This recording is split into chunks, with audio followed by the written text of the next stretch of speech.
복음으로 푸는 마가복음 58번째 시간입니다. 복음으로 푸는 마가복음 58번째. 오늘은 강도의 소굴에서 성전으로, 강도의 소굴에서 성전으로라는 제목으로 하나님 말씀 증거하도록 하겠습니다. 오늘 본문은 예수님의 성전 정화 사건, 성전 청결 사건에 대한 말씀입니다. 예수님께서 성전으로 들어가셔서 말 그대로 성전을 뒤집어 엎어 버리십니다. 그것은 성전의 본질을 파괴하고 더럽히는 자들을 향해 경종을 울리며 성전의 본질을 이제 회복할 것이라는 메시지를 주시는 그런 사건인 것인데요. 그런데 이 사건은 단순히 도덕적인 교훈이나 종교 개혁 이런 것 같은 그런 의미를 지닌 사건이 아닙니다. 특별히 한국 교회에서는 이 말씀을 가지고 기득권 중심의 체제, 이 기득권 중심의 체제를 부정하며 그 체제에 저항해야 된다. 그래서 사회 체제의 개혁을 일으키자, 이런 식의 메시지를 던져오는 이들이 있었습니다. 그런데 이제는 그런 이들이 교회와 사회의 주류가 된 상황까지 이르렀습니다. 그래서 오늘 본문의 의미가 무엇인지, 예수님께서 우리에게 무엇을 말씀해주고 계신지, 보여주고 계신지 잘 알 필요가 그래서 더욱 있습니다. 오늘 이 시간을 통해서 진정으로 이 말씀이, 이 사건이 복음이 되어지길 소망합니다. 자, 지난주에 이 본문은 샌드위치 구조로 되어 있다는 말씀을 드렸어요. 샌드위치 기법에 대해서 그래서 다시 한번 말씀을 드리면, 샌드위치 기법이라는 건 문학 기법 중에 하나로 A, B, A 다시 이런 구조로 진행되는 기법이라고 말씀을 드렸습니다. 하나의 이야기가 시작된 뒤에 그 안에 다른 사건이 끼워져 넣어져 있고 그리고 다시 처음 이야기와 비슷한 이야기로 마무리되어지는 방식이 샌드위치 기법인데요. 전혀 어울리는 것 같지 않은 두 사건, 두 이야기가 톱니바퀴처럼 맞물려서 각각의 뜻을 밝히는 열쇠로 적용하면서 그래서 핵심 메시지를 더욱 견고하게 던져주는 그런 방식이라고 할 수 있습니다. 특별히 마가복음에서는 이 샌드위치 기법이 많이 사용되고 있다는 말씀도 드렸었는데, 자, 열매 없는 무화과 나무를 저주하신 사건이 A 파트, 오늘 본문인 15절부터 19절까지 성전 정화 사건이 B 파트, 그리고 이제 다음 주에 나누게 될 이어지는 20절부터 26절까지 그 뿌리째 무화과 나무가 말라버린 그 결말과 그리고 예수님의 가르침, 이게 A 다시 파트입니다. 무화과 나무를 저주하신 사건이 앞뒤로 배치되어 있고 그 가운데 성전 정화 사건이 들어가 있는 겁니다. 그러니까 성전 정화 사건은 단순히 하나의 어떤 해프닝이나 사건으로 끝나는 것이 아니고 무화과 나무 사건과 연결해서 해석하는 것이 이 저자 마가의 기록 의도인 것입니다. 자, 무화과 나무는 이스라엘을 상징합니다. 그리고 성전은 그 이스라엘의 믿음을 의미합니다. 그런데 무화과 나무에 열매가 없었듯이 성전에서 그들의 믿음이 없다는 것이 드러나게 되는 겁니다. 그래서 열매 없는 무화과 나무가 저주로 말라 죽게 되듯이 믿음 없는 성전이 심판 아래 놓이게 되는 것을 예수님께서 행위 계시로서 보여주시고 계신 겁니다. 예수님은 성전이 가지고 있는 본질적인 의미, 그게 지금 파괴되어 있는 상태인데 그 본질적인 의미가 무엇인지를 가르쳐 주시면서 동시에 새로운 성전이자 참성전이신 예수님 안으로 들어가야 된다는 것, 그리고 그렇게 할 것이라는 것을 가르쳐주고 계신 사건인 것입니다. 자, 그러면 이러한 관점을 가지고 오늘 말씀을 함께 상고해 보도록 하겠습니다. 먼저 오늘 본문인 15절, 16절 말씀, 본문 15절, 16절 말씀 다시 한번 함께 읽도록 하겠습니다. 함께 시작. 그들이 예루살렘에 들어가니라. 예수께서 성전에 들어가사 성전 안에서 매매하는 자들을 내쫓으시며 돈 바꾸는 자들의 상과 비둘기 파는 자들의 의자를 둘러 엎으시며 아무나 물건을 가지고 성전 안으로 지나다님을 허락하지 아니하시고. 자, 열매 없는 무화과 나무를 향해 저주의 말씀을 하시고 난 뒤에 이제 예루살렘으로 들어가셨습니다. 예루살렘으로 들어가셔서 가장 먼저 하신 일이 바로 성전 안으로 들어가시는 것이었습니다. 성전을 방문하는 것이었어요. 그러면 예수님 왜 성전에 들어가셨을까요? 성전이란 하나님이 임재하시는 곳입니다. 하나님의 임재를 눈으로 보여주는, 상징하는 그런 장소입니다. 하나님이 임재하시는 곳으로서 하나님께서 당신의 백성들을 만나 주시고 교제를 나누어 주시는 거룩하고 은혜로운 자리가 바로 성전입니다. 그리고 그것이 가능한 이유는요, 죄인들이 그렇게 하나님을 만나고 하나님과 교제할 수 있는 이유는 제사가 드려지고 있었기 때문입니다. 제사, 대속제물의 제사를 통해 하나님과 만나고 하나님과 교제하는 것이 가능해지게 되는 것입니다. 그런데 예수님께서 성전을 방문하셔서 그 성전을 보시니까 성전의 상황이 어떠합니까?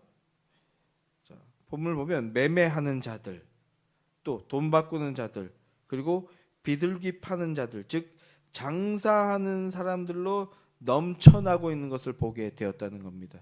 장사하는 사람들로 넘쳐나는 것. 이스라엘 백성들은요, 1년에 3차례 예루살렘 성전으로 모입니다. 유월절, 오순절, 그리고 초막절, 3대 절기죠. 3대 절기. 이렇게 3차례 예루살렘 성전에 와서 제사를 드리는 겁니다. 그런데 제사를 드리기 위해선 짐승의 제물이 필요합니다.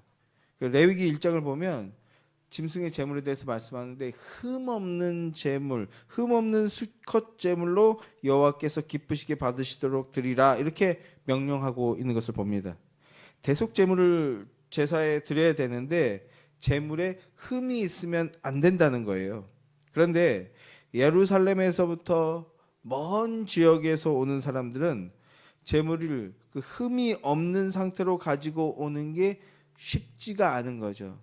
이 끌고 오는데 뭐 오다가 바위에 찔 수도 있고 턴하다가 뭐에 부딪힐 수도 있고, 그렇게 흠없는 상태로 가지고 오는 게 쉽지가 않은 겁니다.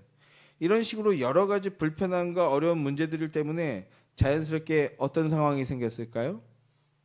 성전 앞에 시장이 형성이 되는 거죠. 먼 곳에서 오는 사람들의 편의를 위해서 장사하는 사람들이 자연스럽게 생겨났어요. 그들이 소나 양이나 그리고 비둘기를 팔기 시작한 겁니다.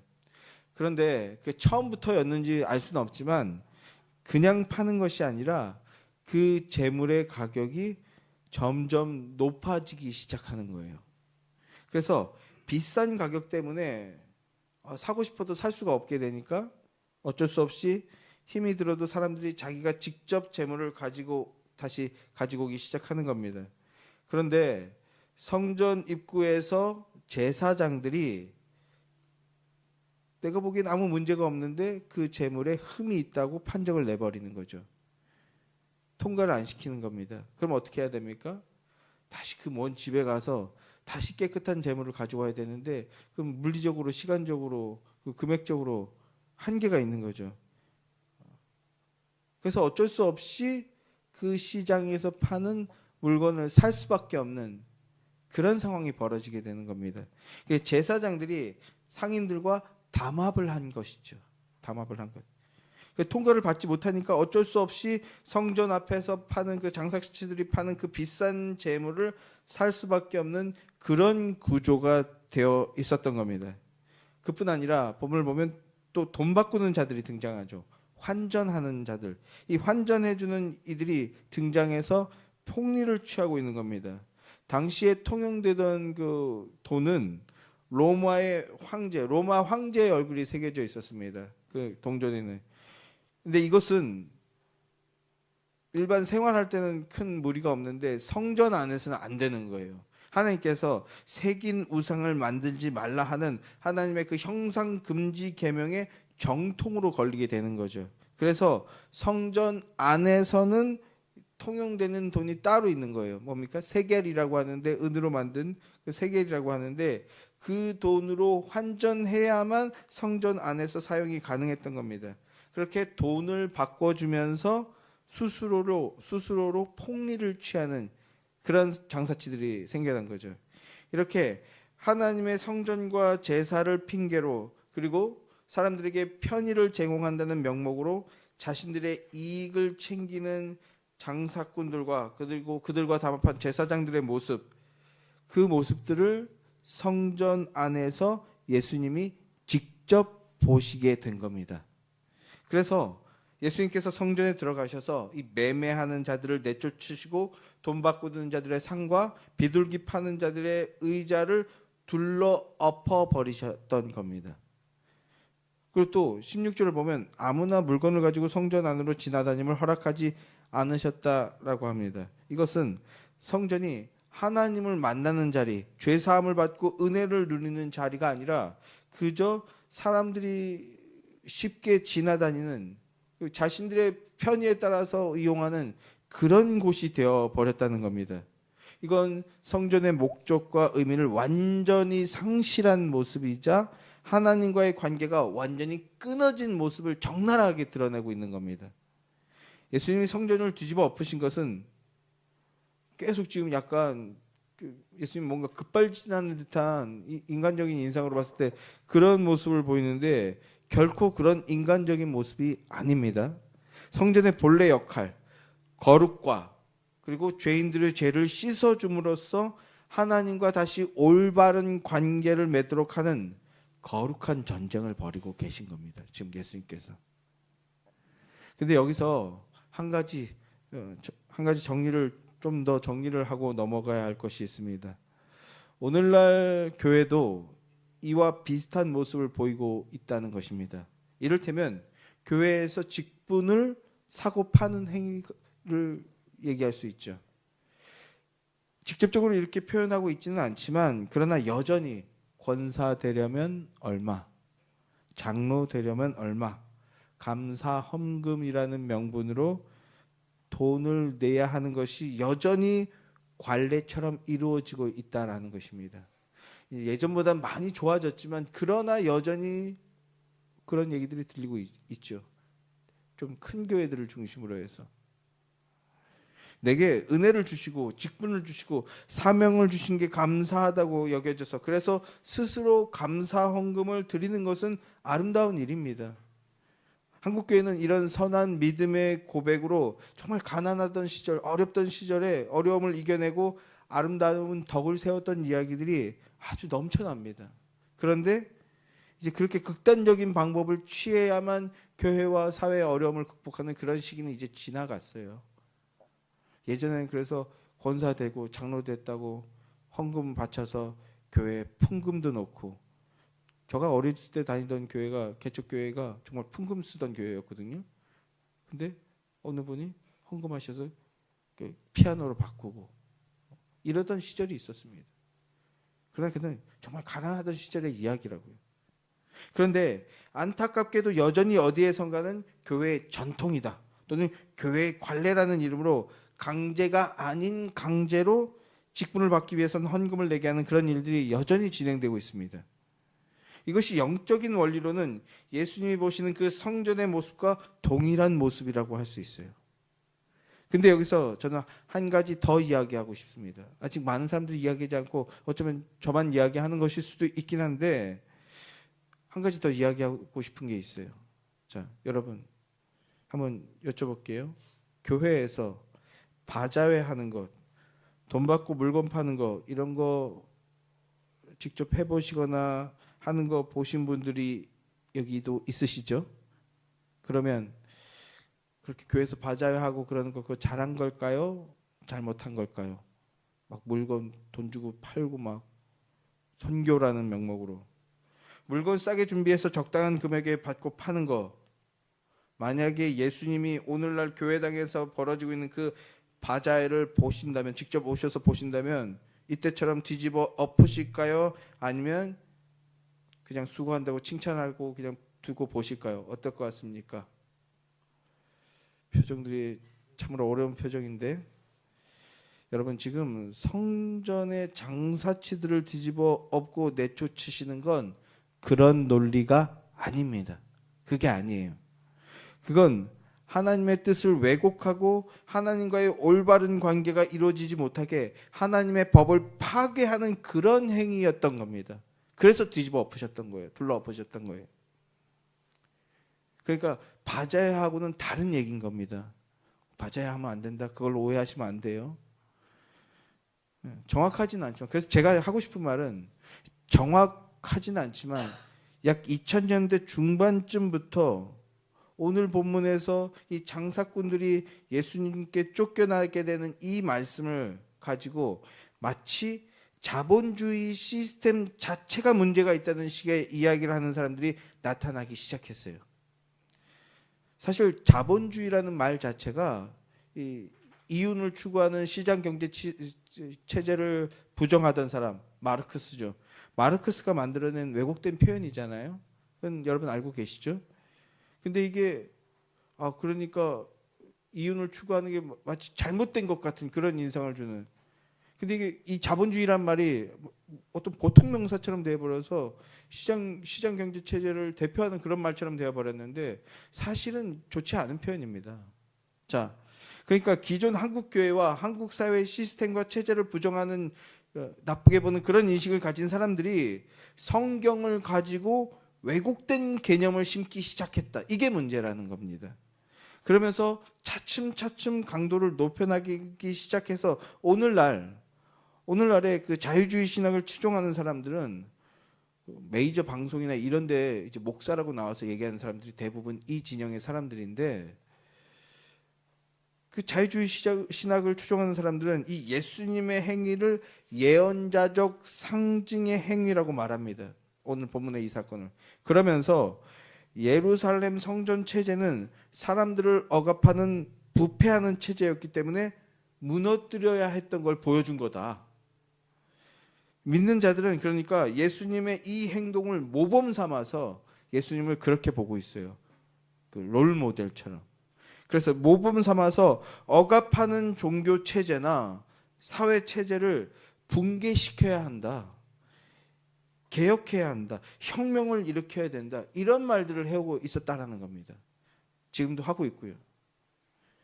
이걸 아주 노골적으로 이야기하느냐, 아니면 사회의 부정을 타파하고 하나님 나라를 회복하며 정의를 회복하자, 이렇게 온건한 표현이라고 말하느냐 하느냐의 그 어느 정도의 차이가 있을 뿐이지, 그렇게 마치 이 대한민국 사회와 교회는 뒤집어 엎어야 된다, 이런 식의 말들을 하고 있었다라는 겁니다. 있고 여전히 있고, 제가 참고한 책이 있는데 이 표현들 여전히, 그 책은 베스트셀러예요. 기독교 진영에서는요.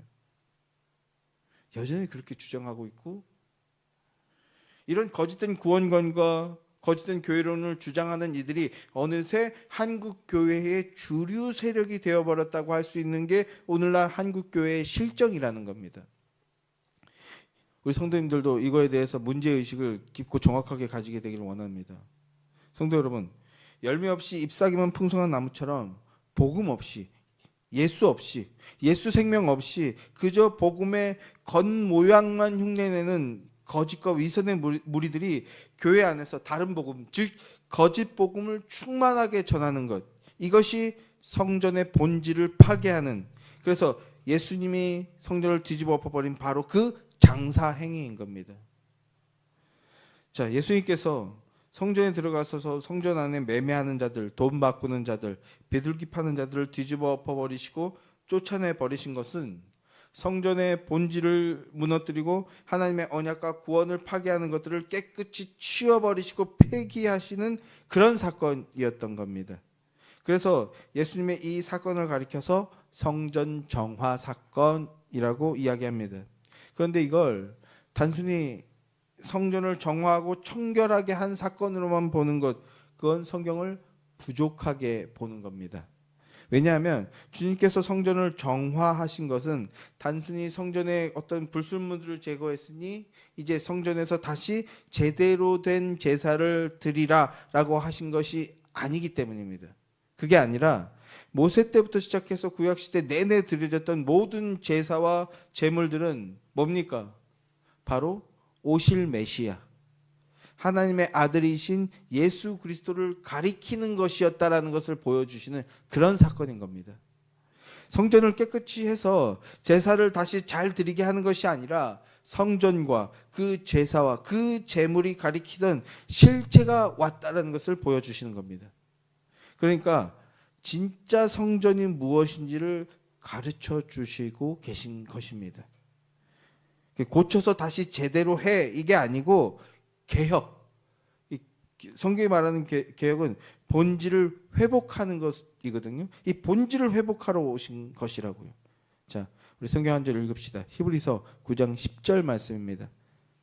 히브리서 9장 10절 말씀 함께 읽읍시다. 시작. 이런 것은 먹고 마시는 것과 여러 가지 씻는 것과 함께 육체의 예법일 뿐이며 개혁할 때까지 맡겨둔 것이라. 이 개혁이란 예수 그리스도의 그 구원 사역을 말하는데 성경이 말씀하는 개혁이란 본질을 회복하는 것이라고요. 예수님이 성전을 둘러엎으신 것은 막 둘러엎고 막 쫓아내고 그게 개혁이 아니고 여전히 그렇게 하는 게 그렇게 혁명적으로 나가는 게 개혁이라고 착각하고 있는 이들이 있는데 그게 개혁이 아니고 이제 예수님이 십자가에서 모든 죄인들의 죄를 대속하시면 그게 개혁이 일어나는 겁니다. 십자가가 개혁이에요. 예수님이 대속 제물이 되시고 예수님이 참된 제사장이 되시고 예수님이 성전의 기능을 하신다는 겁니다. 그게 개혁이라고요. 성전이든 제사 제도든 제물이든 모든 것이 다 예수님 오실 때까지만 필요했던 것인데 예수님이 오셨으니까 이제 다 치워버리는 거예요. 이게 다 치워버리고 내게로 나오라. 이런 뜻을 지금 행위 계시로서 보여주고 계신 겁니다. 그러면 진정한 개혁이 뭔지 좀 더 깊이 살펴보도록 하자고요. 자, 다시 본문으로 돌아가서 17절부터 19절까지 말씀 다시 한번 읽겠습니다. 시작. 이에 가르쳐 이르시되 기록된 바 내 집은 만민이 기도하는 집이라 칭함을 받으리라 하고 아니하였느냐. 너희는 강도의 소굴을 만들었도다 하시매 대제사장들과 서기관들이 듣고 예수를 어떻게 죽일까 하고 꾀하니 이는 무리가 다 그의 교훈을 놀랍게 여김으로 그를 두려워하밀러라. 그리고 남의 저물매 그들이 성 밖으로 나가더라. 자, 예수님께서 다 둘러엎으시고 이제 가르침의 말씀을 주시는데 내 집은 만민이 기도하는 집이라 칭함을 받으리라고 하였는데 너희는 그 집을 강도의 소굴로 만들었다. 이렇게 말씀하십니다. 아주 직설적으로 말씀하셨죠. 지금 예수님이 말씀하신 이 말씀은요. 구약 성경의 말씀 중에 두 곳의 말씀을 인용해서 말씀하신 건데요. 먼저 내 집은 만민이 기도하는 집이라. 이 말씀은 이사야서 56장 7절의 말씀을 가지고 말씀하신 겁니다. 자, 이 이사야서 말씀을 우리는 이사야서 56장 4절부터 한번 보겠습니다. 4절부터 8절까지 말씀 함께 읽죠. 시작.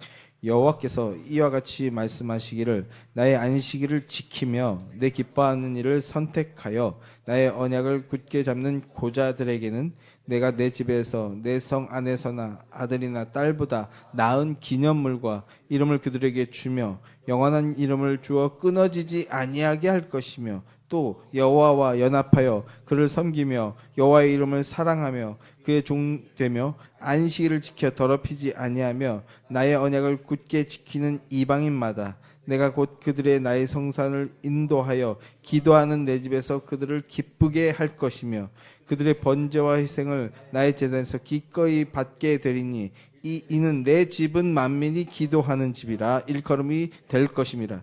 이스라엘의 쫓겨난 자를 모으시는 주 여호와가 말하느니 내가 이미 모은 백성 외에 또 모아 그에게 속하게 하리라 하셨느니라.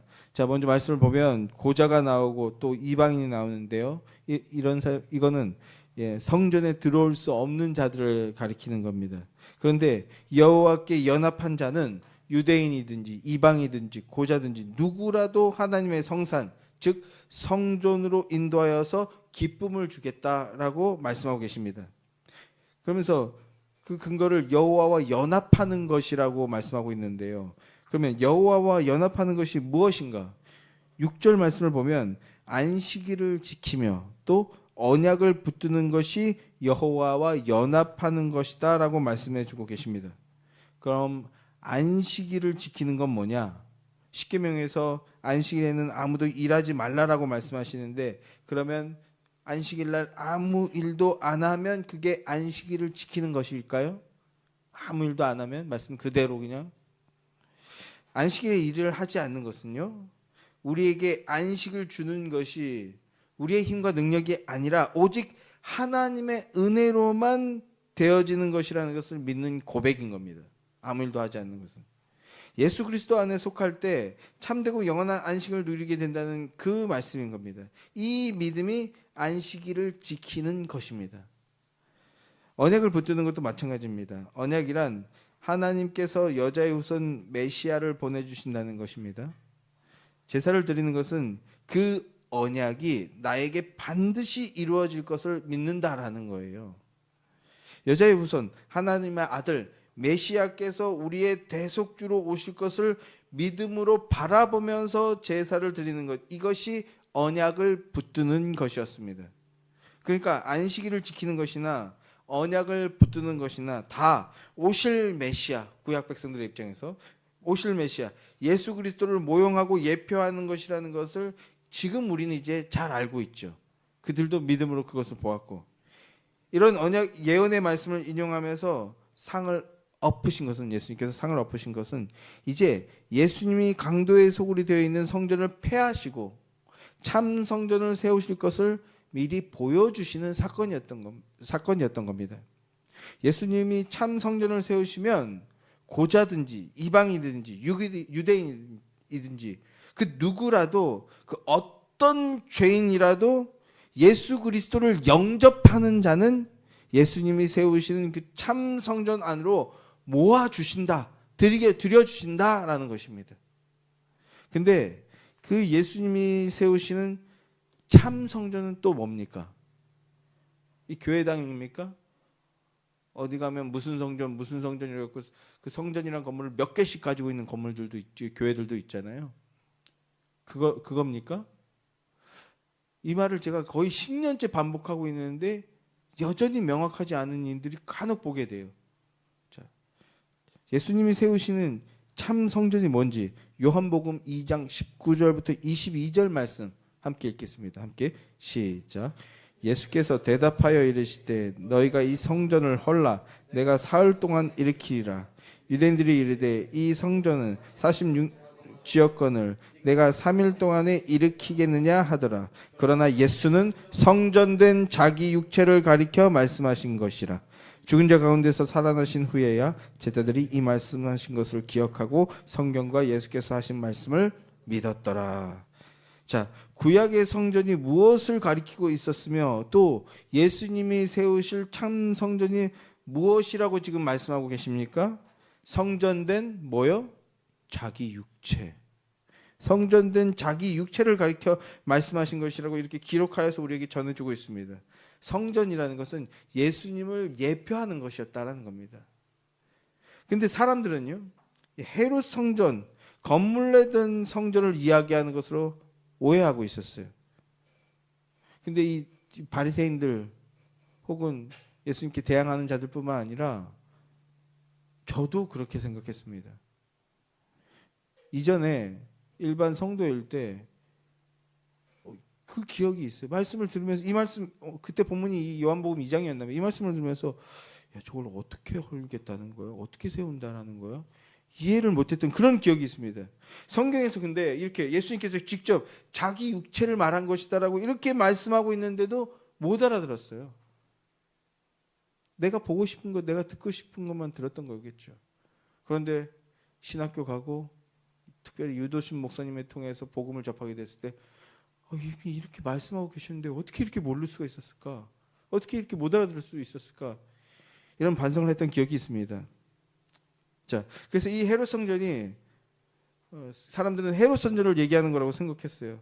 근데 이 헤롯 성전이 46년에 걸쳐서 지어지고 있었습니다. 그나마 이게 완공된 것도 아니었어요. 더 지어져야 했어요. 그래서 46년 동안 지은 이 성전을 예수님께서 3일 만에 허물어뜨리고 다시 짓는다고 하니까 네가 어떻게 이걸 46년 걸려도 왕국 못한 이걸 네가 어떻게 일으킬 수 있느냐 이렇게 묻고 있죠.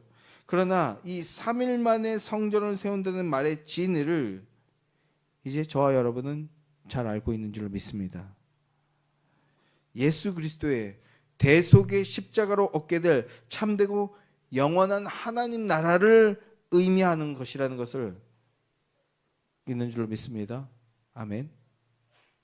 그러니까 예수님께서 이 성전을 헐라고 하신 말씀의 의미는 너희들이 내 집인 이 성전을 강도의 소굴로 만들었으니 이제는 필요 없다. 그러나 내 집을 강도의 소굴로 만들어버린 그 죄를 씻어주기 위해서 참 성전인 예수님이 자신을 헐겠다라고 말씀하시는 겁니다. 물론 제자들이 이 당시엔 이 말을 알아듣지 못했고 나중에 오순절 마가의 다락방에 성령이 임했을 때 그때 깨달았다고 지금 요한복음도 말씀하고 있는데요. 십자가에서 대속의 죽음을 주시겠다는 그 뜻이었던 겁니다.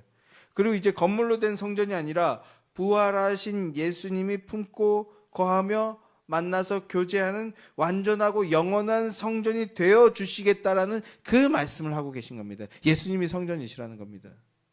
예수 안에 거할 때 새롭고 참되고 영원한 생명을 얻고 누리게 된다는 그 말씀을 주시고 계신 거라고요.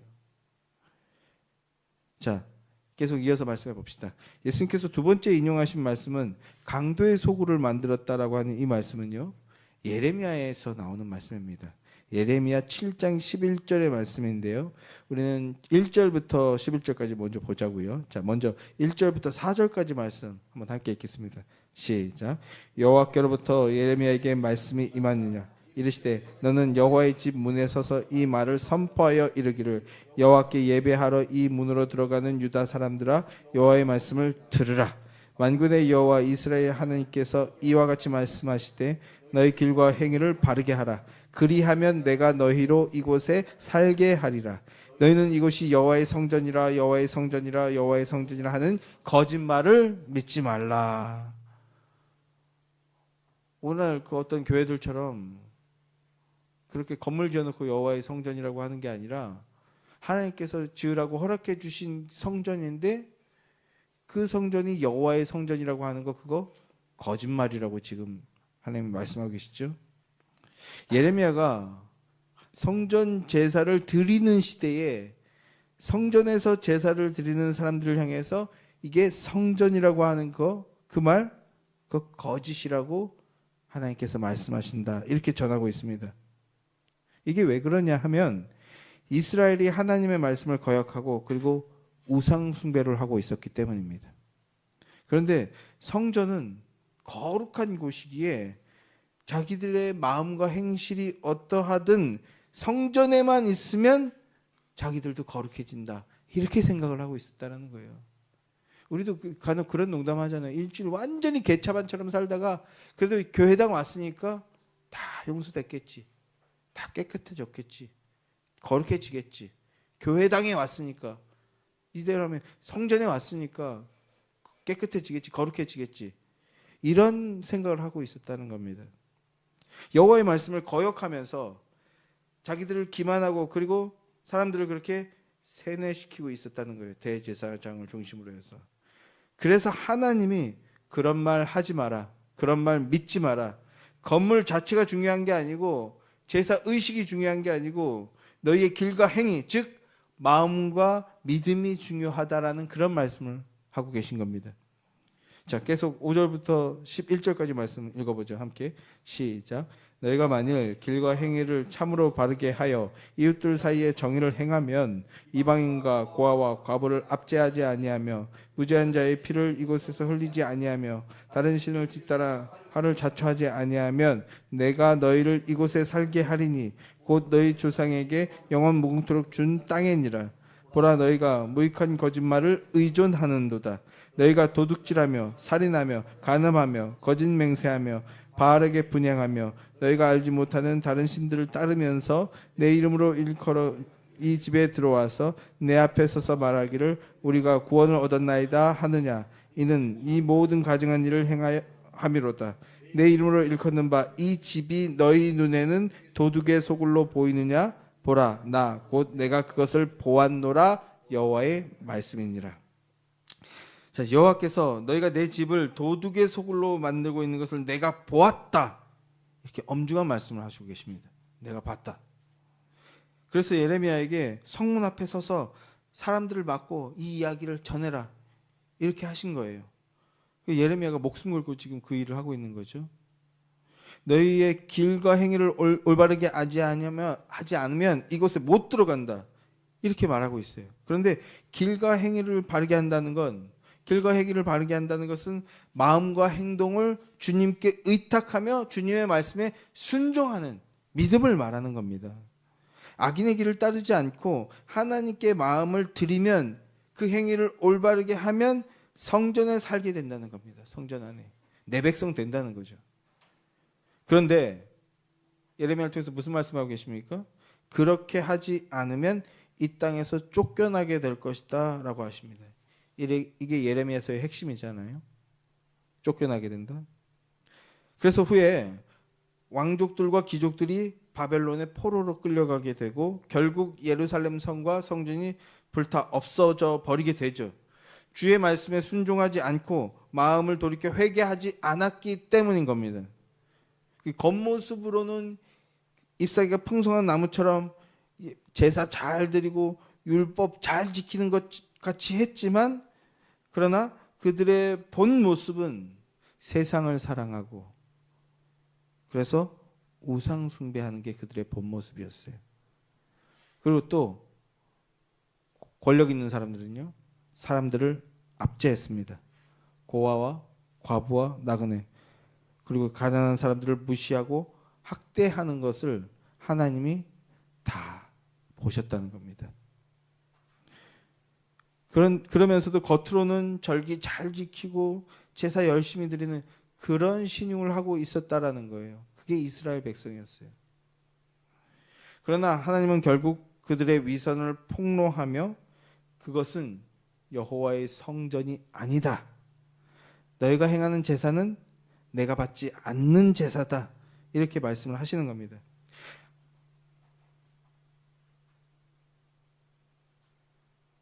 하나님께서 성전을 통해서 계시하시는 메시아에 대한 믿음, 언약을 믿고 소망하는 믿음 없이 그저 행위로만 행하는 제사였기에 받지 않으셨습니다.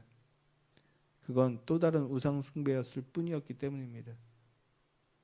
하나님께서 성막과 성전을 짓게 하고 그리고 흠없는 제물을 드리라고 하셨던 것은, 성전은 하나님이 임재하여 주신다는 상징하는 장소입니다. 임재하셔서 죄인과 만나 주시겠다는 거예요. 그런데 죄인이 하나님을 만날 수 있는 것은 어떻게 가능하다고요? 흠없는 제물을 드리는 것을 통해서 만나 주신다고요. 이게 아벨 때부터 시작이 돼서 흠없는 제물 무엇입니까? 인간 중에 죄 없는 인간 누구밖에 없습니까? 예수 그리스도. 그걸 상징하는 거였어요. 하나님의 아들. 흠없는 제물과 제사는 예수 그리스도께서 십자가에서 대속의 죽음을 죽으심으로 하나님과 만나게 되고 예수님 안에서 하나님과 하나가 될 것을 예표하고 있었던 겁니다. 그 의미를 깨닫고 이해하며 믿었던 것이 구약의 믿음의 선배들, 아벨, 노아, 아브라함, 그리고 다윗 등 이런 믿음의 선배들이 그 의미를 믿는 참된 믿음의 사람이었던 거예요. 그런데 이 의미를 전혀 모르고 자신이 죄인인 것과 하나님께 흠없는 제물이 되셔서 우리의 죄를 사하여 주실 것을 전혀 생각하지 못하는 자들은 선지자의 부르짖음에 귀 기울이지 않았습니다. 오히려 선지자를 핍박하고 그리고 죽이려 했습니다. 그리고 오늘날도 마찬가지라는 거예요. 오늘날도 사상과 이념에 빠져서 예수님을 거부하고 거역하고 예수 그리스도를, 십자가를 믿는 자들을 죽이려 하는 그 일들을 오늘날도 하고 있다는 겁니다. 이게 성전을 파괴하는 거라고요. 이렇게 언약을 망각하여 부정하며 겉으로만 제사와 율법을 열심히 드린 그들을 향해 너희는 내 집을 강도의 소굴로 만들었다라고 질책하셨던 겁니다. 예수님께서. 구약의 이스라엘도 그랬고 예수님 당시에 이스라엘도 강도의 소굴이 되어 있었던 겁니다. 바벨론 포로로 끌려가기 전에 강도의 소굴이었고, 포로로 끌려갔다 와서 성전을 다시 지었는데도 강도의 소굴이 되어 있었던 겁니다. 그래서 성전에서 장사하는 자들의 상을 둘러 버리심으로 이제 얼마 후에 새 성전, 참 성전을 세우실 것을 미리 보여줬던 겁니다. 오늘날 저와 여러분은 어떻습니까? 주의 성전이십니까?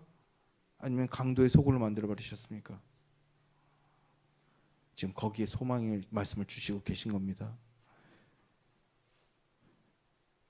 본문 18절에서 대제사장들과 서기관은 예수님의 이 말씀을 듣고요, 어떻게 반응하고 있습니까? 예수를 어떻게 죽일까 꾀하고 있었다라고 합니다.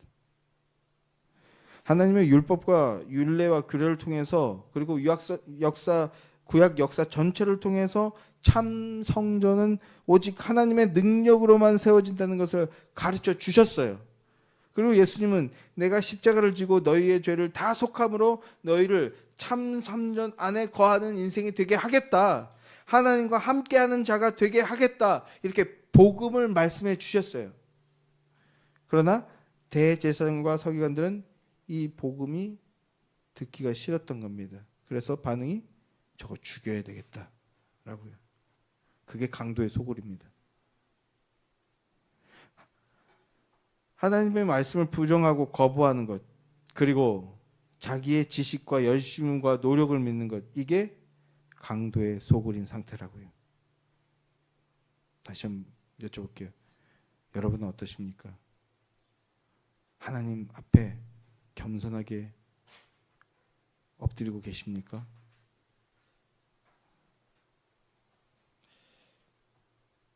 여러분, 그래서 그리스도를 배척하면 성전으로 들어갈 수가 없습니다. 성전에 못 들어가면 구원이 없습니다. 구원이란 하나님 안에 거하는 것인데, 하나님이 거하시는 곳이 바로 성전인 겁니다. 그런데 그 성전이 예수 그리스도이십니다. 그래서 하나님은 예수 그리스도 안에서 죄인들을 만나 주시는 거예요. 그래서 예수 그리스도를 거부하고 배척하면 구원이 없습니다. 아무리 교회 와서 헌금 많이 하고 헌신 많이 해도 예수 그리스도를 배척하면 구원이 없습니다. 그러나 하나님의 은혜로 성령이 임하게 되면 복음을 받아들이게 되고 예수님을 주와 그리스도로 믿고 영접하게 됩니다. 그리스도를 참 성전으로 영접하게 되는 겁니다. 그리고 그리스도 안에서 하나님과 화평을 이루며 영생을 누리며 살아가게 되는 것입니다. 이처럼 예수님은 우리를 구원하여 하나님 안에 거하게 하기 위해서 오신 참 성전, 메시아셨던 겁니다. 그런데 성경은 그리스도 안에 거하는 성도들, 즉 저와 여러분이 성전이라고 말씀하고 있죠. 자, 마지막으로 고린도전서 3장 16절 말씀, 16절 17절 말씀 함께 읽겠습니다. 시작. 너희는 너희가 하나님의 성전인 것과 하나님의 성령이 너희 안에 거하는 것을 알지 못하느냐. 누구든지 하나님의 성전을 더럽히면 하나님이 그 사람을 멸하시리라. 하나님의 성전은 거룩하니 너희도 그러하니라. 너희가 하나님의 성전인 것과, 우리가 바로 하나님의 성전이고 예수님께서 성전에 이루셨기 때문에, 그래서 성령께서 우리 안에 거하신다고 말씀합니다. 이렇게 성전이 된 성도는 만민이 기도하는 집이 된 겁니다. 하나님과 관계 속에서 하나님의 거룩을 이루어 나가는 존재가 되었다는 겁니다. 내 힘과 내 능력으로 하는 게 아니에요. 근데 내 힘과 내 능력으로 그거 불가능합니다. 그리스도를 의지하며 기도함으로 하나님의 뜻을 이루어 나갈 수 있는 그런 존재가 되었다는 뜻입니다. 하나님이 내 안에서 이루어 주신다는 거예요.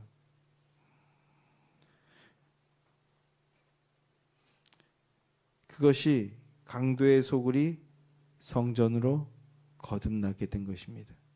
참 포도나무 옆에 매달린 가지처럼 주님을 믿고 의지하며 따르는 것, 그것이 성전되는 것의 진의입니다. 그것이 이제 나는 옛사람이 아니고 사망에서 건짐을 받은 주의 자녀라는 고백의 진의입니다. 내 뜻이 아니라 예수의 뜻을 준행하는 것. 강도의 소굴이었던 우리를 성전으로 예수님께서 변화시켜 주셨습니다. 성전으로 변화시켜 주신 주님의 그 사랑과 은혜를 믿고 붙들며 내가 주님의 성전된 육체의 힘을 기억하며 주님의 거룩을 이루어 나가는 믿음의 복된 자들이 되시기를 주님의 이름으로 축원합니다.